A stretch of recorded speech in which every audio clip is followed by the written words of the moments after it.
Overboard, Blades in the Dark, and exit the game, the Sacred Temple. This is Staying In. It's kick-off, lads. It's all kicking off.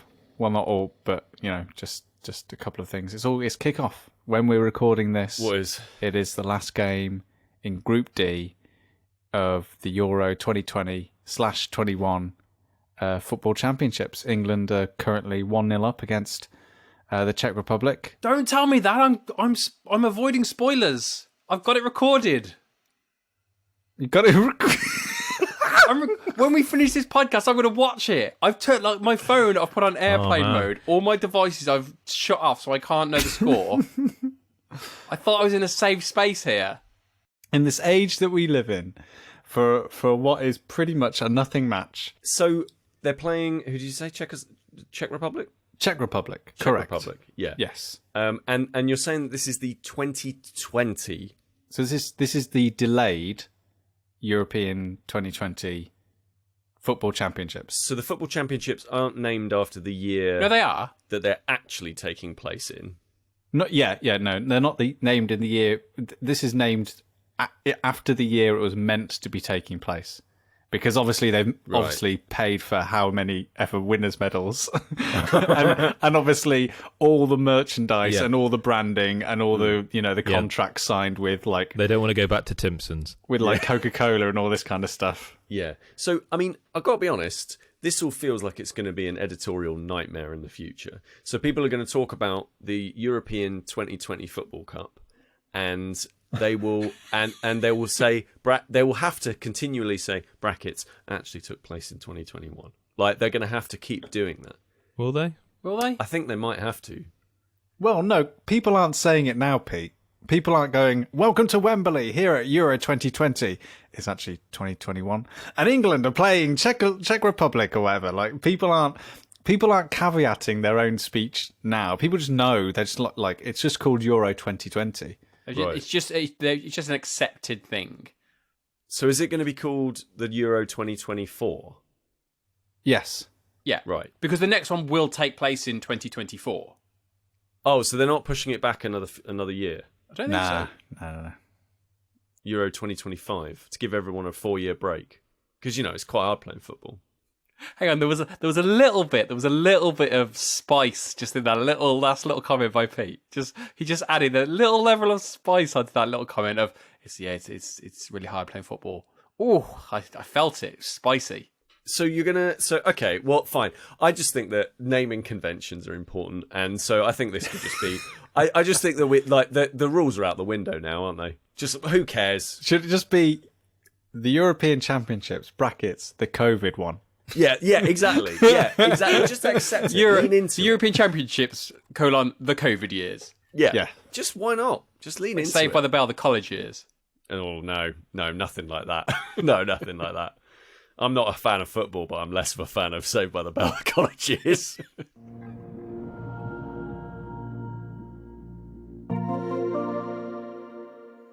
I've managed to find a way to fit gaming into my very busy work/home life, and that is to play more mobile games, because I'm not a massive kind of mobile game player. I've played them in the past, but not massively.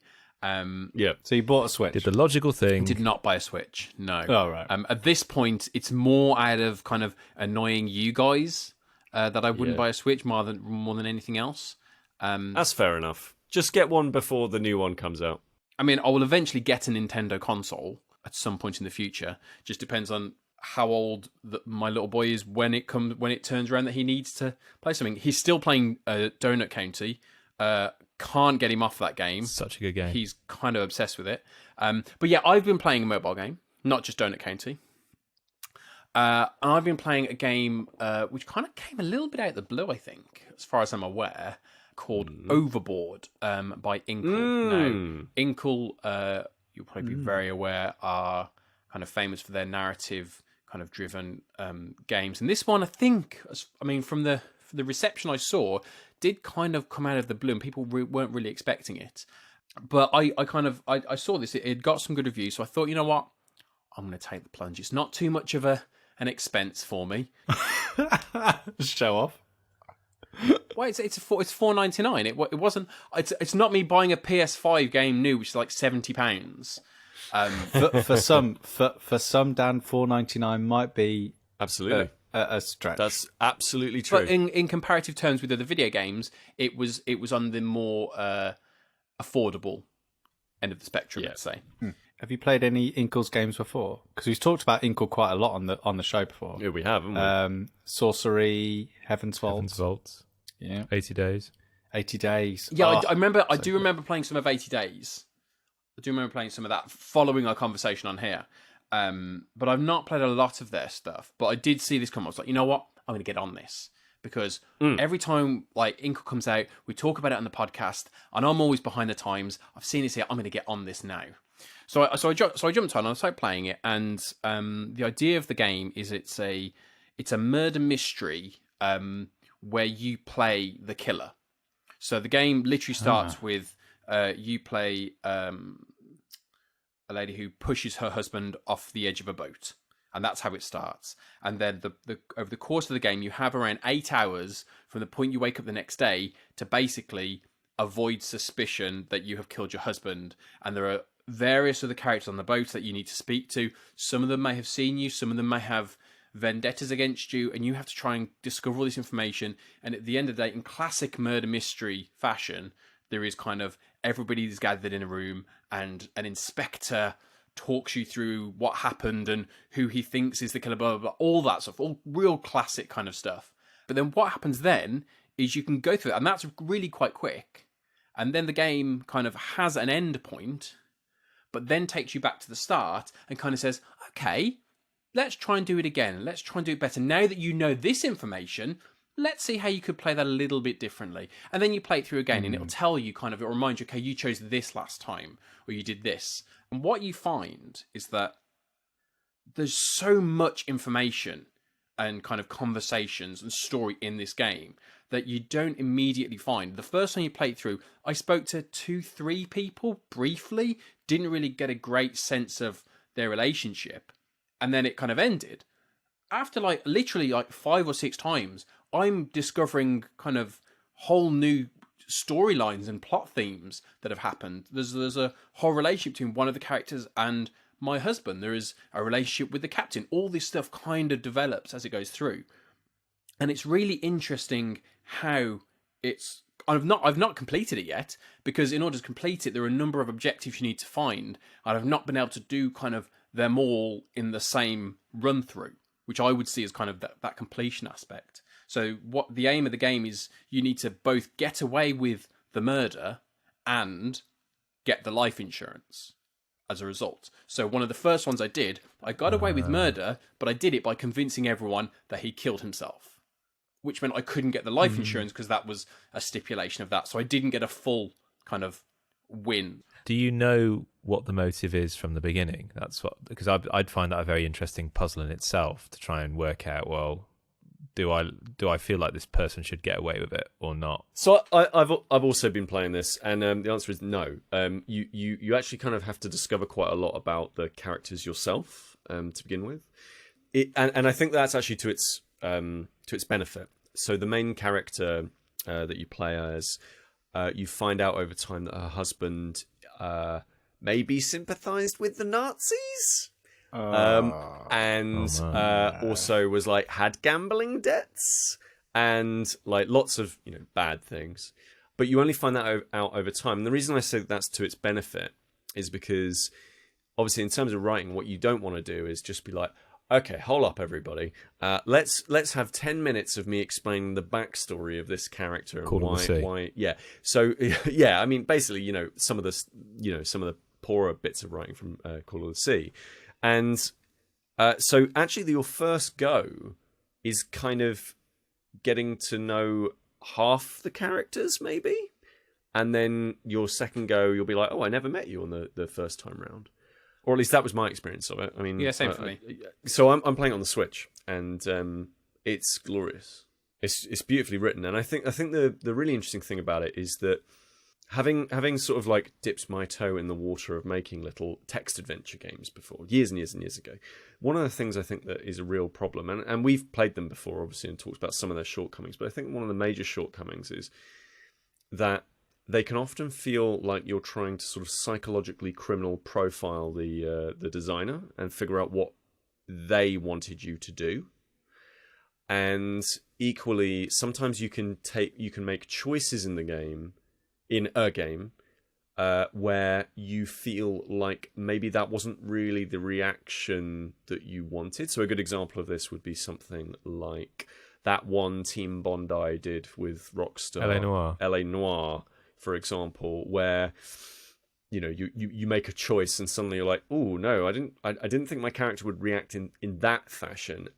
But actually, this is a text adventure that reminds me, funnily enough, of Alone Against the Dark, in that it's kind of an open world, in that you're on this cruise ship, but you can go anywhere you want, and you can do it over whatever times you like, and depending on which time it is during the day, you'll meet different characters in different places, and they'll have certain bits of information. Certain things will happen throughout the day that you can interact with and either stop, encourage. A good example of this would be your late husband.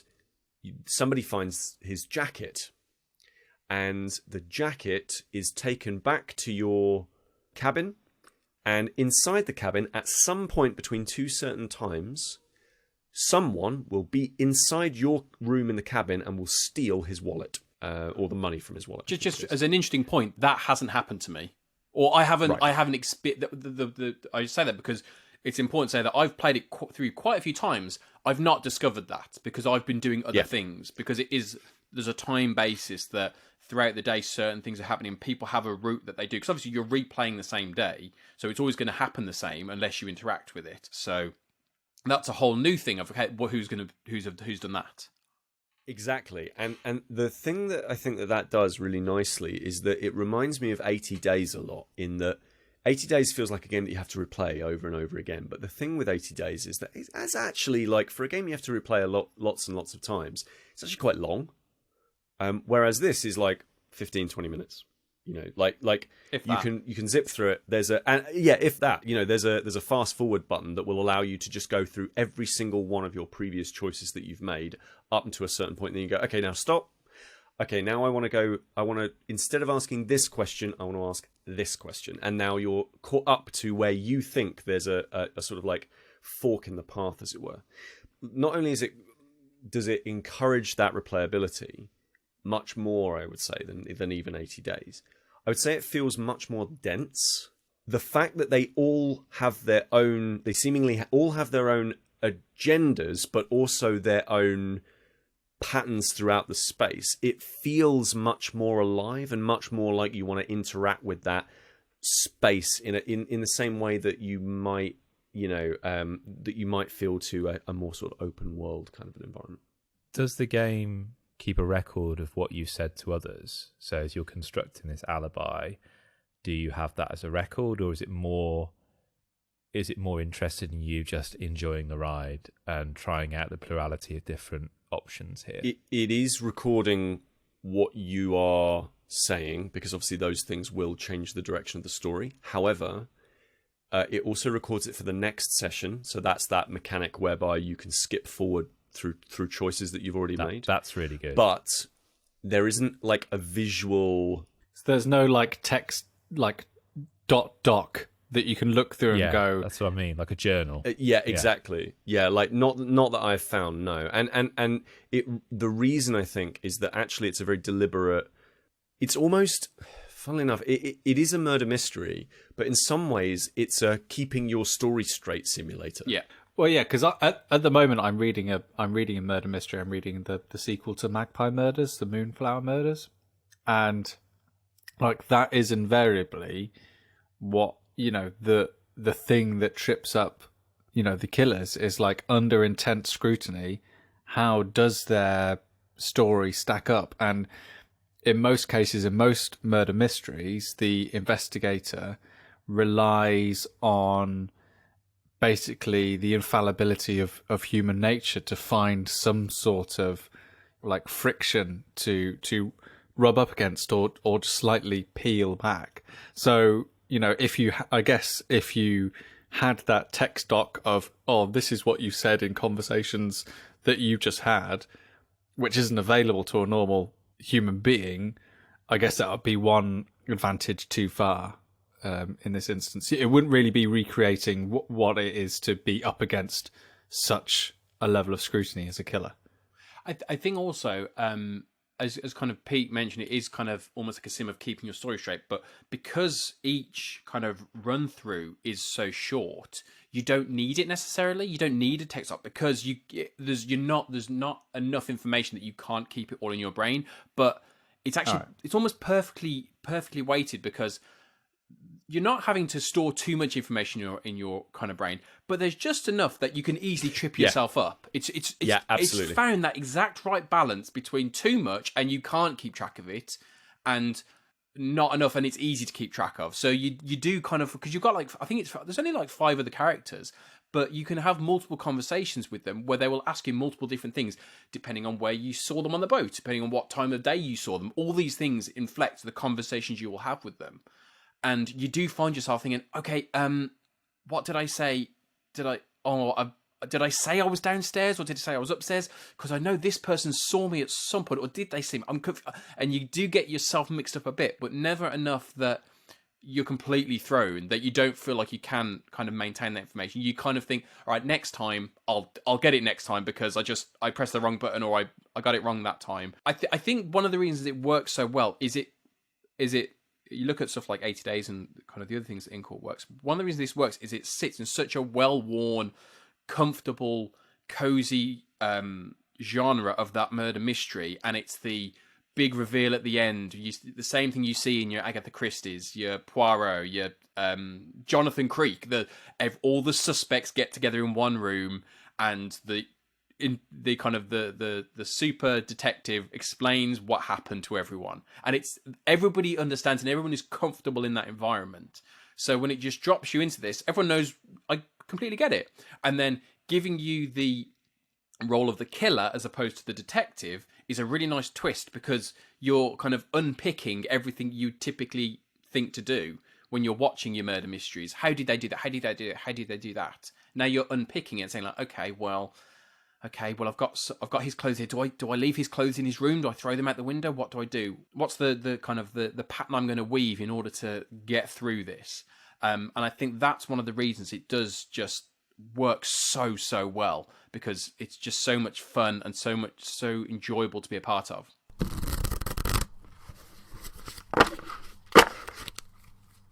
So we finished our second score last night for the RPG that I've been running. Tick. Right. That's the sound of me ticking something off my New Year's resolutions for 2021. And I thought I'd use this as an opportunity to talk about Blades in the Dark, which is the RPG I chose to run after months and months of toing and froing, of looking up various different RPGs online, learning from yourselves in terms of running how you run RPGs, but also we've dabbled in a few. Strangely enough, not the big one. Myself personally, I've not done Dungeons and Dragons, but we flirted with it. Basic fantasy role playing. Yep. We've done Paranoia. We've done little things like Dread, Honey Bear Heist that Sam ran, Dread as well, which we've all had a go at running. And I plumped for this one because there was something inherently interesting about what was tackling what for me was one of my biggest fears with running an RPG, was how to avoid getting stuck in a rut where a whole session will be spent devoted to something very small and little and you're not covering a lot of ground. And the whole thrust of Blades in the Dark, which comes from John Harper, who's amongst many other people, but John Harper's the principal architect of this, the game designer, but also the cartographer. That's literally a job title for them. And this is a game which does require a cartographer. What I like about Blades in the Dark is that its focus is on cutting to the chase. And that spoke to me first and foremost because it instantaneously lends it a very filmic kind of quality, because the idea of cutting is something that's part and parcel of that language filmmaking, really. And for me, as a games master, it also allows me to kind of sidestep some of the creative problems. If, say, for example, which has happened, not all of us in our motley crew of 6, and bearing in mind the game's meant to be for 4, are able to make it. So I can find those kind of creative. I can find creative solutions to solving problems.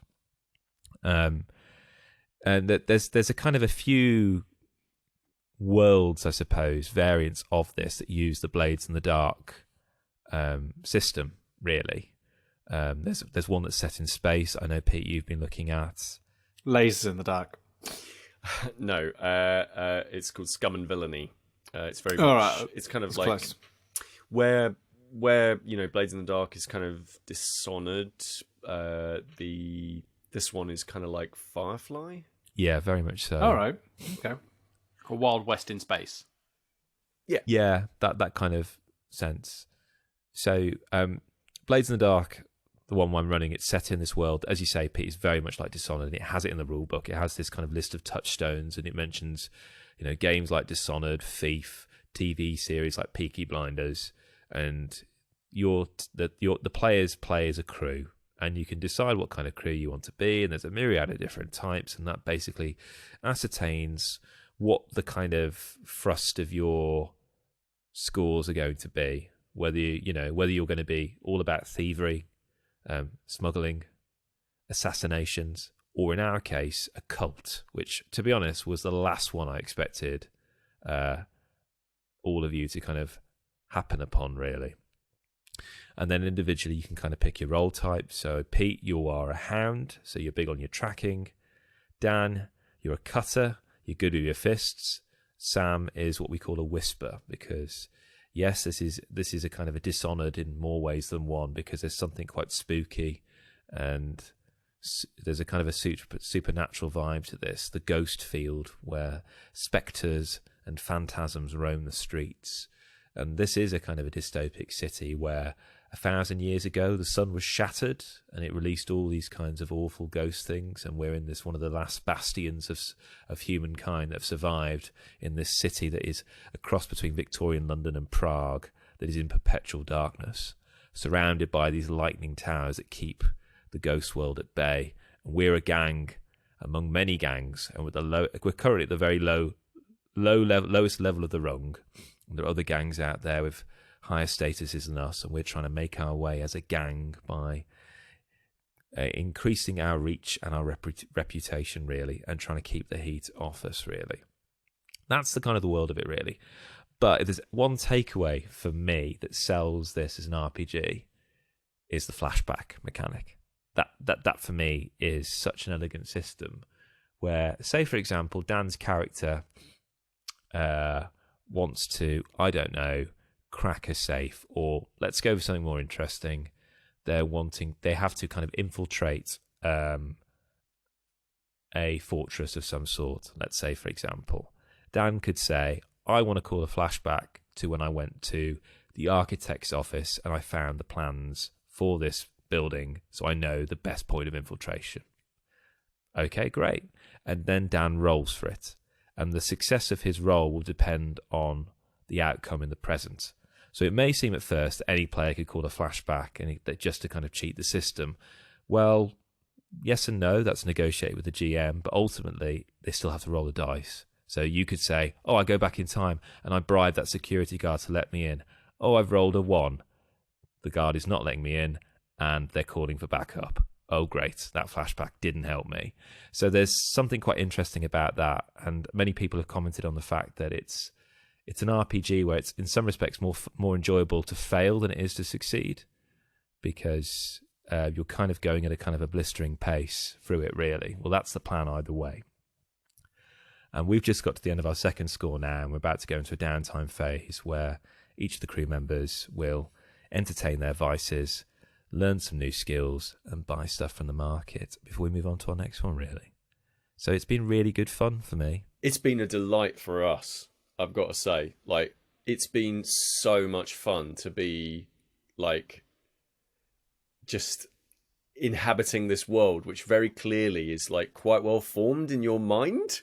and like playing these interesting different characters and having these little having like we're still fairly early on, right, in the campaign, and I would say like already there are really interesting different inter-character relationships going on, which I think is really, really cool. It definitely feels like, I don't know about what you think about this as well, Chris, but there are certainly some RPGs which are a little bit more like mechanics first, right? They're a little bit more about like, how do these mechanics interact with these other mechanics, and therefore that's the gameplay, right? Dungeons and Dragons 5th edition often gets praised and criticized for that, in that it's essentially encounter after encounter after encounter.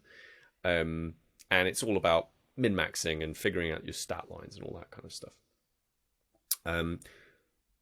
Whereas this one feels very like fiction forward. This feels very... It's about storytelling, and the mechanics kind of just try and get out the way as much as possible. I don't know if you agree with me on that. Yeah, I think that's also partly due to my kind of style as a GM, just and my inexperience with kind of running RPGs, really. I think there is a world in which you could play this game where it is very pedantic and very mechanics focused. But likewise, also from reading the manual extensively, it is a really thick manual. The world that is built here is phenomenal in terms of, I know every single gang, what each gang's got on their plate at the moment, and that kind of builds the world for me, really. And there seems to be more of an interest in just getting to the point, everyone having a good time. They literally do say, you know, the game is stacked in such a way that it is always to the favour of the players. It's just how quickly it is before they kind of get that advantage is really up to them and the dice roll, really. But the game's not out to get you in that regard, really. So yes, I do think it is about telling a good story, spinning a good yarn together, really. And I think that you mentioned the kind of the flashback technique that it uses, and I think what that allows you to do is that it means in most situations, as a player, there is something I can do. So there might be one or two where kind of you're in such an obscure situation that my character can't really do anything here, but because you can filter, if you need, as you say, if you need to get into a house, you can think of something that's within your character model. And I mean that both in sense of the actual character type you're using and the character you've created for yourself, kind of any kind of backstory within that. You can build that, and you can create something, which means you can contribute rather than sitting there saying, okay, I'm sat in front of a locked door, I don't know what to do. Me as the cutter, the brawny guy, I can't punch the door open, so what can I possibly do? I can do a flashback where I've stolen the keys. Okay, that's something I could do. When you play RPGs, you kind of always want to do the fun thing. You always want to think of something good, and you always want to think of something funny to do or cool to do, anything like that. And for me, I often try and think that, and I just struggle to do that. So having that flashback just widens what you're able to do, and it gives you such a larger canvas in which to kind of create the kind of your character's choices that is really quite refreshing. And I've not used the flashback too often. I do. There have been times where I've thought about it. I'm like, I could do a flashback here, but it's not. I can't really argue it for my character. I'm doing it just purely to move the story along, and that's not what it's there for. It is there to enhance your character, but not just for the sake of it. So I have kind of thought about it, and I've kind of stepped back. And usually, because we're fortunate that we do have kind of in our group anyway, we have a really wide variety of players. There is always something that someone can do when you factor in that kind of flashback aspect. Someone can do something in that position. We've never been in a situation where we've all kind of been, oh, I don't know what to do, because someone goes, I know, I can do this, I can do this, I can do this, and this gets us over that hurdle, and suddenly, oh, now I can come into play because the door's open, I can go in, I can lead the charge if I need to, all that stuff. And I think it's a really positive kind of thing for a group to play, that no one feels like they're taking the lion's share of kind of control, and no one feels like they're just being pulled along. There is a sense of let's kind of work together, and we'll all have our own role to play. I think the other thing that the game encourages, and again you've encouraged as well, Chris, is this is part of that wave of role-playing games where the story is collaborative to some degree. And so again, like traditional RPGs are much more about like, here's the story I've got, here's the world that I've been creating, and though you're not leading them directly down the line, often a GM has kind of got a pretty good idea of how the world works and all this kind of stuff, and a story that they're sort of trying to tell vaguely, to lesser or greater degrees. But with this one, for example, we've come up with the names for things, like for certain objects together. It's like, well, what was this called? What's this shop called? Give me a name of this. Give me a name of that. Okay, it's called this. What kind of animal is this? What kind of, and that kind of creative storytelling is actually really impressive because it's exciting. It must be very exciting for you as a GM because you've got to react pretty quickly to the dumb stuff that we come up with. But also, it's very exciting because it really engages us with the story itself. Like, we're all building it together. It's not like us trying to figure out what the story is that you want to tell, and you're never being tempted down that line of railroading, which I think is absolutely fantastic. It's a testament obviously to your GMing, but it's also, I think, a testament to the mechanics in the game to allow us to do that kind of thing. Because tell me about the flashback. Like, is actually a really bold thing to ask some people, and I think actually, for some role-playing players, I think this isn't going to be for some people because it actually does require quite a great deal of creativity and I would say like trust. So you can get like pickup games, right? Like on Discord or in friendly local game stores and that kind of thing with strangers, where you can just play together with strangers. I don't think this is the kind of game that I would ever want to do that with, because I know that I can like creatively trust everybody at the table to be pulling in the same direction. And that's really important for this game, I think, because, otherwise I think it would just kind of like stumble and fall a little bit. Yeah, you do. I think you do kind of. You do need to feel like you're in a safe space, kind of thing, in terms of like, especially kind of like coming up with different things. And like, if Chris needs the name of a pub, and you say, okay, so and so give me an adjective, so and so give me an item, an object, and this explain why it's called this. Those things can kind of, and there have been times where kind of you asked me stuff, and my brain has kind of gone, I can't think of something. Yep.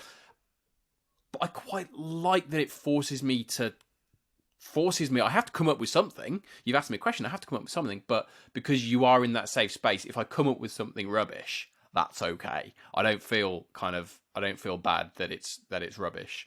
And that's I think that's really good. One thing I actually wanted to ask you, Chris. I know you've talked about having like clocks and timers going in the background that we aren't aware of. Are there kind of do you have a number of storylines that you're kind of going to make available to us as players, like this one is? We're obviously, me and Pete are obviously aware of this connection, even though the characters aren't, and you're dropping little kind of seeds in just to allow them to bloom at a later date.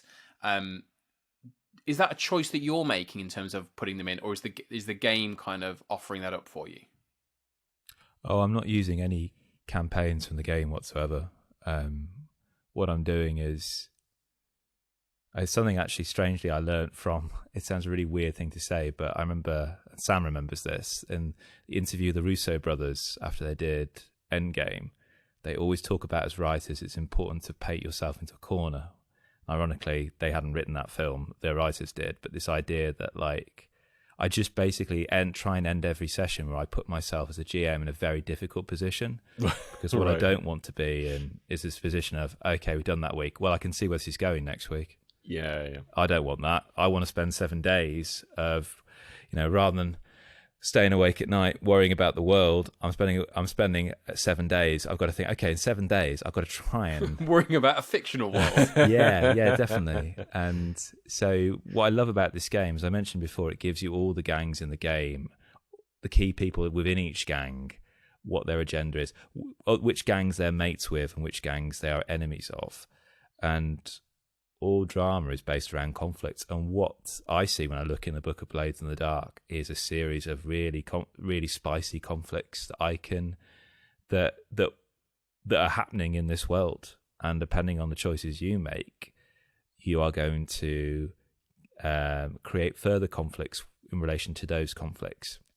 So the story just tells itself, really. I just need to, when I prepare, I just create a series of, I basically create a catalyst for various different conflicts to take place. Some stuff you do, others you don't. And I just on the fly decide whether something's going to be short term, long term, mid term. What I don't try and do, and it goes back to that railroading thing, is to get too hung up if you've not gone where I've wanted you to go, or say a person can't make a particular session and I've over planned for that person being there. It's about saying, oh, cool, brilliant, that's interesting. Okay, another corner I'm in now. This is going to be really interesting now. And it's led to some really interesting kind of narrative devices that we wouldn't have got to. So, for example, Sam, unfortunately, has not been able to make a few sessions. But rather than just say, just not making a thing out of it, we've made it part and parcel of his character. And so I have no idea where this is going. It's collective storytelling. But what I do have is a list of possible conflicts I want to engage with. And how we approach that as a crew is going to be the interesting thing, really.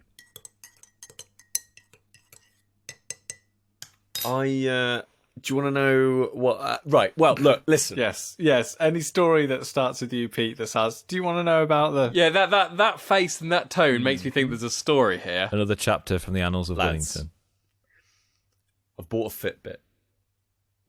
Okay. Which one? I've bought the Fitbit Charge 4, which is it's not a watch, although it does act as a watch, but it's not marketed as a watch. But it does do things like, check your pulse. Oh, still got one. Still there. Yeah. Am I alive? It's got GPS. Cool. Where am I? In my house. And I've bought it. This is God's honest truth. I bought it to monitor my sleeping. Okay, cool. Yeah. If you take it to bed and you pop it on, and believe you me, it's only getting strapped on during bed, because there's no point in me taking it anywhere else, because I'm getting a criminally low amount of exercise at the moment. It will monitor your sleep, and it will tell you the quality of sleep that you actually get, and it'll also give you some data around how are you sleeping. What does this mean? So I'm okay. So I'm gonna and I love, so I'm not very good at maths, but I love data, right? I love looking at data and seeing how it all works. So over the last few days, I'm into the high 70s now. So something is out of 100. For what, in terms of like quality, the best sleep you can get is 100. Is 100. Okay. Yeah, like banging sleep. Well done. Your eyes are closed and everything. Yeah, right. Had a great dream. It was brilliant. So there are what it gives you is information around things like, okay, these are the periods of time when you were sleeping, when actually you were awake. These are the times that you were sleeping where you were in REM, in light sleep, and in deep sleep. And eating toast. And and it's absolutely fascinating. One of the things I've found, and I don't know whether or not you have one of these devices as well, but one of the things I've found is I wake up almost on the dot 2 o'clock in the morning every morning. I do not remember doing it. I do not remember waking up at 2 o'clock in the morning, but the thing here just says you are awake for 20 minutes at 2 o'clock in the morning. just sat bolt upright in bed, eyes open. The next stage now is surely to get one of those like wildlife cameras and those night vision ones. Yeah. Well, I did some sleep tracking for a while. However, because my work pattern is so irregular, it's a very difficult thing to kind of get any benefit from, because the idea of most sleep tracking is to what I always deemed it to be was to essentially maximize and like fine tune your sleep to such a degree that you're falling asleep at the right time and you're waking up at the right time. So you're not waking up in the middle of a deep sleep cycle. So you wake up feeling more refreshed, and which is pretty much impossible to do when you're going to sleep at 7 o'clock in one evening and then 1 o'clock in the morning the next night. But the app that I use to track this, very interestingly, would basically turn on the microphone and record anytime it basically when there was like increased activity and like sound. So the idea is that if you were like, for example, to wake up or talk in your sleep, you would wake up with a notification in the morning saying there's an audio recording. And I used to like I'll wake up in the morning and be like, right, yeah, there's an audio recording from the sleep app, and just like, oh my god, no. what have I done? Oh dear. So maybe you need to I'll get on that. you know. Oh yeah, it'd be like Chris Nolan's Memento. But honestly, getting all of this information has been so interesting, and it's been funny because I've sort of talked with my partner about it, and she'll be like, oh yeah, you definitely wake up at 2 o'clock in the morning. Yeah, for sure. You go for a walk. Yeah. Put the toaster on. But there's honestly, and it's been genuinely fascinating to kind of like look at all of that data and see how it all works out. So I guess what I'm trying to say is there's sport going on. It's the summer of sport. My big improvement for my body is I'm going to try and get my sleep levels up to like a consistent 80. I'm going to become like an Olympic champion. But do you know how would you do that, Pete? Do you know how you would do that? Try harder. What do you do just before bed, Pete? Obviously, you used to do the toast, but like screens. What do you just go? No, just constant screens. Just constant screens. Oh, is it? So is it 2 a.m. is when the TV just goes off and just switches itself off? So it's funny, but we don't have a television in the bedroom, and I'm adamant about that because I am so bad with screens that I know I would watch. My sleep has improved like no end since we got rid of the TV in the room. Like, at university, I used to Family Guy had to be on. American Dad was mine. Yep. Yeah. If it wasn't on, I wasn't going to sleep. Yeah. Yep. And the amount of times I'd wake up to the DVD main menu of like the Family Guy. I saw a meme online the other day of like kids these days with streaming will never understand the thing of waking up with the blaring music coming on from the DVD menu.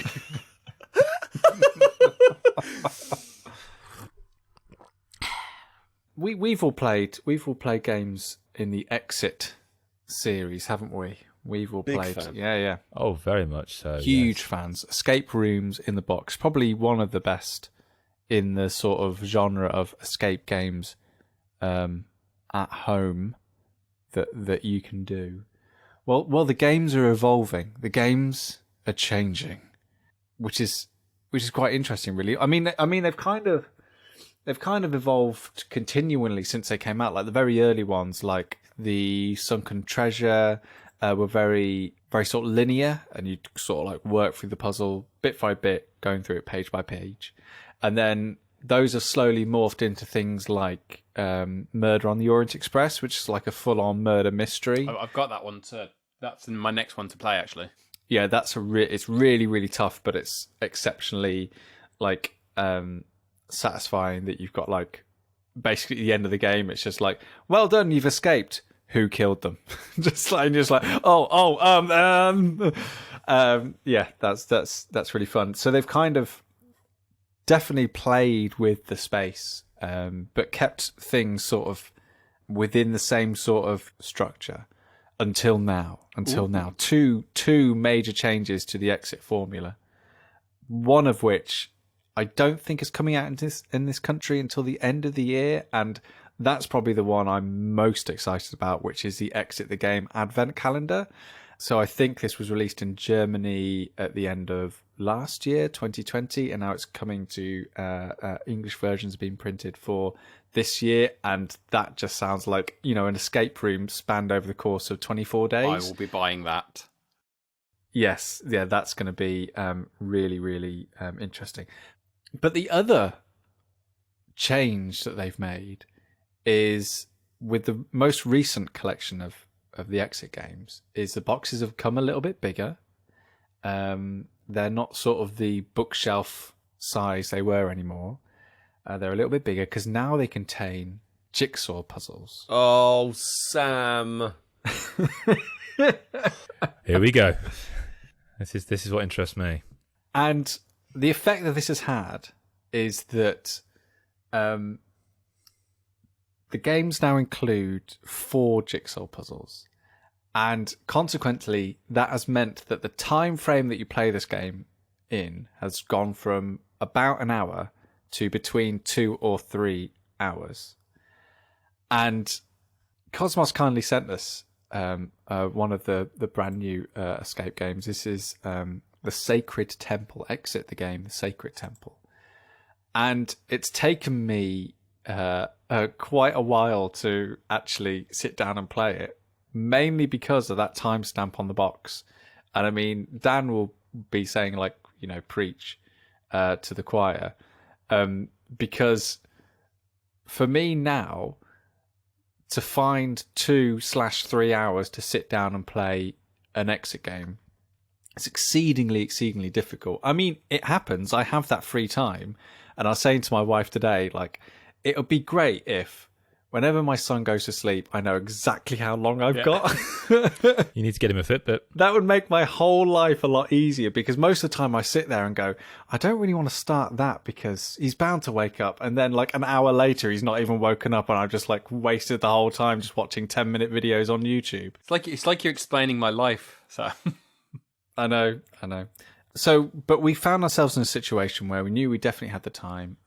Hugo was off on a little sleepover. So we finally decided to sit down and play this brand new escape game. And I think what I want to say is that it is an escape the game. And by that, I mean that there is just an overriding level of quality to the puzzles and the experience that continues into this game. However, I think your mileage may vary in terms of what that experience is like. First of all, I think that time span is going to be enjoyable for some and not for others. I think that's a long time to be sitting down and playing a game. And when they release the adventure games, Kosmos, the superb really point and click style adventure games, it's very clear within it that this is a game that lasts 2 to 3 hours, but you can happily stop at certain points, save it, put it away, and come back to it later. There's not anything that overt that says so in this when we were sort of setting up this game. And for me, that was a point of that was a little bit of a point of contention, because it was kind of like, right, once we get into this, obviously we just got to continue. It's a ball rolling down a hill. We're not going to be able to sort of stop and playing it.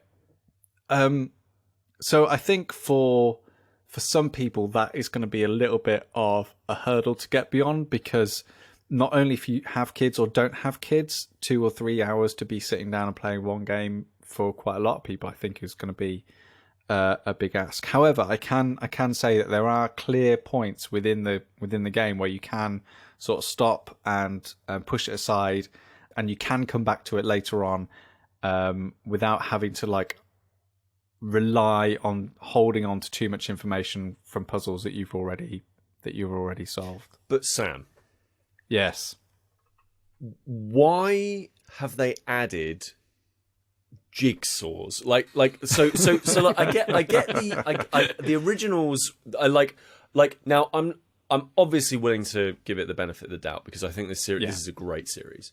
Yeah. I can see why you'd have an escape room in a box.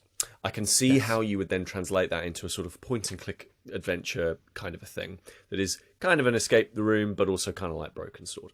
I can see how those two things work. I don't really know why the addition of a jigsaw puzzle is now suddenly like what that actually adds to the experience. So I can't talk a lot about what it adds without actually ruining what it adds. I think my wife and I were a bit hot and cold on the jigsaws, only because my wife especially, she loves jigsaws, but for her they're a very, very singular experience. And the one thing that she hates is when I stand over her when she's doing a jigsaw and go, why don't you put that bit? I bet you do that all the time, don't you? So we found like the general tempo of the game very strange because it felt like at times when you're building the jigsaws, and the jigsaws almost act as the booklet in the exit game, is that the idea is you're building the picture and you're building the elements that will help you solve the puzzles that are upcoming, basically. And in the sacred temple, each picture is a stage on this journey inside this temple. So you start off on the outside of the temple, solving puzzles that let you get further inside, solving puzzles that let you get further inside, and etc., etc. So we found the general sort of pacing of the experience very up and down, where we'd be spending like half an hour solving, a jigsaw, sometimes together, sometimes on our own, and then you solve the jigsaw and be like, right, now we've got to do a bit more puzzling. And I think that's why I say your mileage may vary, because for us it was like, this is the first time we really sat down and played a challenging puzzle game in a while. Doing the jigsaws actually felt like it burnt us out a little bit, and then it was just like, right, now we've got to do the puzzles. Like, we just spent ages, like, because you don't have a picture, there's no picture reference to actually solve the jigsaws. So you're doing it all blind, finding the edges and filling it in. So there is a general complication and a thing to solve when you're doing the jigsaws. So would you say, obviously without kind of, because we don't want to kind of go too far into what the jigsaws are, because it's going to kind of spoil part of it. Would you say that it's an evolution of the game or just a variation of the game? So is it a step forward or is it kind of a side step? So I'm not saying it's not a bad thing, but is it just another version of the game, or is it kind of a good step forward for the genre? Oh, I know exactly what you mean. I think that this is not. I don't think that this is how the game is going to look, permanently going forward. I genuinely think that for quite a lot of people, this is going to be a variation on the theme. Like, this is going to be, right, we've done all the exit games, absolutely love them. We want a new challenge, and this is, and this is it. Because some of the things that they actually do with the jigsaw puzzles are stunning. Even though we were at a bit of a general mental slump, and I think that's, because we are new parents, we don't have a lot of time. I think this was generally a bit energy sapping. There were moments where we were, sitting on the edge of our seats, looking at each other, going, "I can't believe they've like the ingenuity, the literal engineering that has gone into making these jigsaw puzzles is staggering and is mind blowing. The things that you have to do, actual manipulating the jigsaws themselves in order to solve certain puzzles. It's not, the jigsaw isn't just a treasure map. It is a physical, tactile mechanic in order to solve the puzzles. And I think for a lot of people, that is going to be what is the draw, is having these jigsaws on the table and knowing that it's not just a static image, that it is going to come to life in some way to solve a puzzle and move the story forward. Is it like a kind of the reaction you obviously had to it? Is it like the first time when you're playing the exit games? Because I mean, absolutely love the exit games. Is it like the first time you realise that the puzzle is also on the box that it comes in? When you have that realisation, oh, what? Yeah, when we put it out, we thought I thought that the jigsaws were just there to be like, well, you're doing the escape room, but also there's a nice jigsaw, which is a bit of a nice puzzle, isn't there? That's what I thought they were, but there is a reason why there are jigsaws there, and they play a part in the puzzle solving. You would not be able to solve puzzles without building the jigsaws beforehand. That's cool. That's really cool. And I do say, and I will just reiterate that I think your mileage may vary. Like Tom Vassell gave this a glowing review on the Dice Tower, and I genuinely think, like, and I was saying this to Chris, I genuinely think, like, if the situation suited it, this is a lovely way to spend an afternoon, and it's a really nice sort of focal piece around a table. And this is the kind of thing that I'd love to come back to in maybe a couple of years' time, when I've got more mental and time capacity to afford to this kind of thing, because I was blown away by what it was doing with the humble Jiggy. My favourite 1980s Californian rapper. Humble Jiggy. But yeah, it's if you have liked and love the Exit Game series, and you know, now we are facing a bit more of a future where we are allowed to go away together with groups, small groups, maybe even on your own, then this is a variation on the theme that I think a lot of people are going to find a lot of enjoyment and surprise out of, which, you know, this long into the Exit series, that they're still surprising and innovating and willing to do something that is so different is pretty brilliant. That was another episode of Staying In with Peter Willington, Sam Turner, Daniel Frost, and myself, Chris Darby. Thank you for listening, as always, till the end. For those who are here, hello. There's no kind of surprises or post-credit stings here, just some usual public service announcements. If you want to email us at all, ask a question, comment, say, oh, I disagree with your review of football, Pete, drop us an email at stayinginpod@gmail.com, or alternatively through our social feeds at stayinginpod has you covered for our Twitter, Facebook and Instagram pages, depending on your preferences there. Me personally, who's getting into the whole idea of being a games master, a GM, if there's any kind of RPGs that are quite story focused that you think I'd be interested in, do let us know, because it's something that I have found has really, really suited me, and I've really enjoyed Blades in the Dark. And also as well, if any of you have tried any of the other RPGs using the kind of the Blades style of play, do let us know as well, because I'm having so much fun with it. I really am. And I'd love to kind of keep that momentum going by finding out about other RPGs of a similar ilk, really. I think that's it. I think we're done here, aren't we? I think we're done. Obviously, Board Game Geek curation page for all the kind of board game stuff. So the Exit Game will be appearing on there. Our Steam curation page has the digital content covered also, those kinds of games. I think that's it. I don't want to keep you here too long. You're busy, you know. I appreciate you being here. And yeah, I'll see you in 2 weeks. Have a lovely rest of your day, and speak soon. Take care. Bye.